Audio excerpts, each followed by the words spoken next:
Alors, pourquoi êtes-vous venu avec un boa? Je me suis dit sur ce plateau. en fait, il fallait que j'essaie de faire plus compliqué qu'une chronique à vos côtés et à celle de Stéphane Diamou. Oui. Et donc, c'est l'occasion pour moi de présenter une chronique, une animalerie particulière. Ouais. Oui.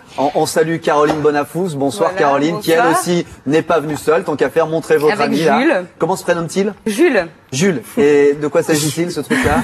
C'est un pogona, donc c'est un lézard désertique. En taille adulte ici. D'accord. Jules, un lézard. D'ailleurs, l'animalerie a été référencée dans le best-of justement de 30 millions d'amis. Alors, Anaïs, oui, d'abord on parle de cette animalerie qui est à Dessines, c'est ça? Oui. Voilà, ce matin avec Arthur, on est allé filmer donc un petit peu. Il y a le bois qui lui mange les cheveux. Vas-y. Oui. Donc oui, on est allé filmer cette caverne d'Ali Baba. Donc comme vous pouvez le voir, il y a un petit peu de tout. Vous avez chien, chat. Vous avez même des poules de luxe. Alors, poules de luxe, elle a la particularité de pondre un œuf tous les jours, des cacatoès, des iguanes et une multitude de serpents. D'accord. Bon, jusque-là, il n'y a rien de spécial au niveau d'une animalerie. Hein. Pour l'instant, qu'est-ce qu'elle a de particulier, cette animalerie? Cette animalerie, en fait, a la particularité, justement, de louer ses animaux. C'est-à-dire que on a ici avec nous des nouveaux animaux, on va dire, ou accessoires de la mode et du cinéma à Lyon. Car ces animaux sont prêtés régulièrement pendant des tournages de films. Alors c'est ça le concept, Caroline, c'est-à-dire que les animaux de votre animalerie, bon effectivement on peut les voir, on peut les acheter, les louer, je sais pas quoi, mais vous en faites des stars de cinéma? Voilà, c'est un petit peu ça effectivement. Le nouveau concept Reptile Mode avait pour but de développer la partie événementielle de l'animalerie.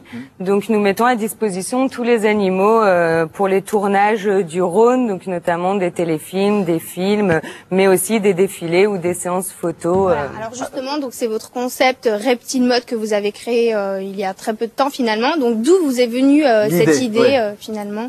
Eh ben, depuis petite, j'ai baigné dedans puisque l'entreprise est familiale avant tout. Donc, je travaille avec mon père, et passionné de reptiles depuis toujours et de mode également. J'ai voulu concilier les deux afin de faire rentrer les reptiles dans un côté un peu plus esthétique. Juste à la caméra qui est juste derrière vous, montrez Jules là. Donc ça veut dire que moi je vais chez vous, je peux louer Jules pour faire du cinéma, pour me prendre en photo avec Jules. On fait quoi avec ça? Expliquez-moi parce que exactement. L'idée, je la trouve géniale. En fait, on est ouvert à tout projet artistique. Évidemment, ce ne sont pas. Il y a une sélection d'animaux qui sont. Il va vers son copain. Il va vers son copain Stéphane, ouais. Qui sont spécialement en fait dédiés aux mises à disposition. Ce ne sont pas les animaux qu'on vend après l'événement. Et oui, on peut faire un book photo, une photo publicitaire pour un magazine, un reportage hors du commun. Jules se vend aussi? Vous vendez des Jules? Voilà, des bébés Jules.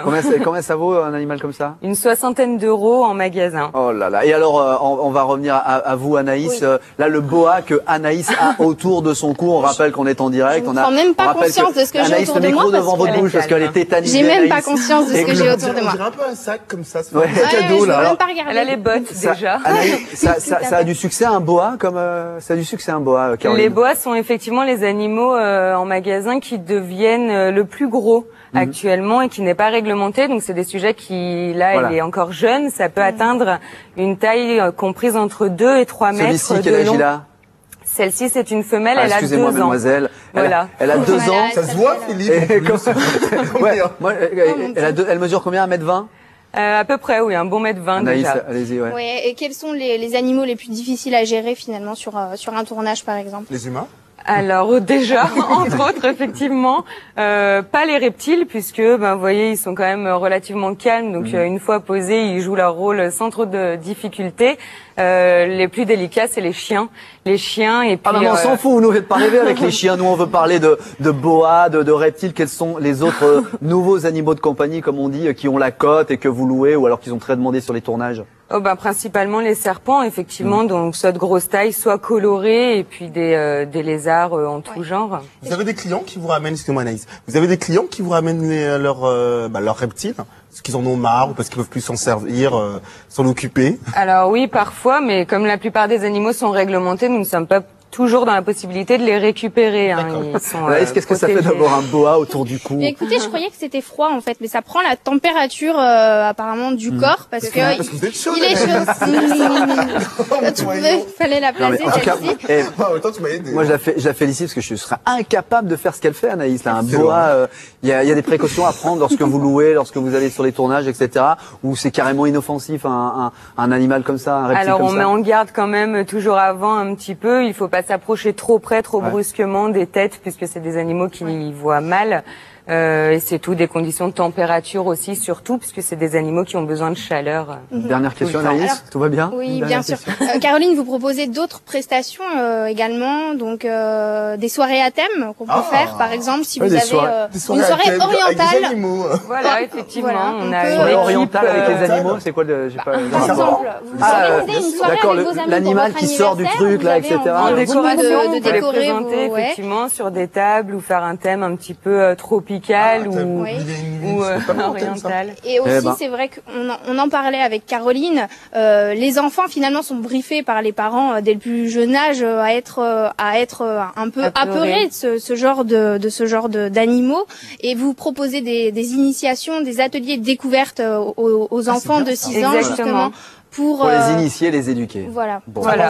Leur faire découvrir à partir de 6 ans, donc atelier découverte et manipulation pour les plus courageux. Et pour les personnes éventuellement de plus de 6 ans, impossible. De 6 ans. Merci. Non, Reptile Mode, moi je ne veux pas toucher, je veux juste regarder. Merci d'être venu avec ces espèces rares, ces nouveaux animaux de compagnie sur ce plateau. Avec grand plaisir, j'espère vous voir bientôt. Alors, vous ne verrez pas. Vous ne me verrez pas. Ce mois-ci, on va voir un de vos boas qui passe sur France 3 dans un téléfilm avec Mathilde May. Mathilde May. C'est les Nuits d'Alice. Voilà, les Nuits d'Alice qui devraient sortir prochainement. Il était prévu pour la fin de l'année, donc on l'attend vivement. Elle est sur France lyonnaise, 3. elle bosse avec ses animaux, entre autres, pour le cinéma, c'est Reptile Mode. C'est bon, bravo, bravo. Jamais goûté. Bravo Anaïs, défi relevé, je vous dis bravo. Elle est tétanisée, elle va pas s'en remettre. Allez, le deuxième défi dans la quotidienne, puisque le jeudi, généralement, ce sont les soirées lyonnaises qui commencent. Et vous le savez, mon cher Stéphane, la mission de notre envoyé spécial ce soir, c'est d'infiltrer l'un des indroits people du moment, Christian Dobared, le grand direct. Bonsoir, votre mission, si vous l'acceptez, c'est de pénétrer le Doc 40. Alors effectivement, Philippe Montanet, bonsoir, nous sommes à la Confluence, dans un endroit très connu en ce moment qui s'appelle le Doc 40. Alors il existe une petite rumeur, c'est qu'il est très compliqué de rentrer au Doc 40 si on n'est pas invité. Alors venez voir, on va essayer de se la jouer un petit peu rock'n'roll à la One Again, et on va rentrer au Doc 40. Au pire des cas, si on n'est pas invité, on dira qu'on vient de la part de Stéphane Biamou, ça va le faire. Alors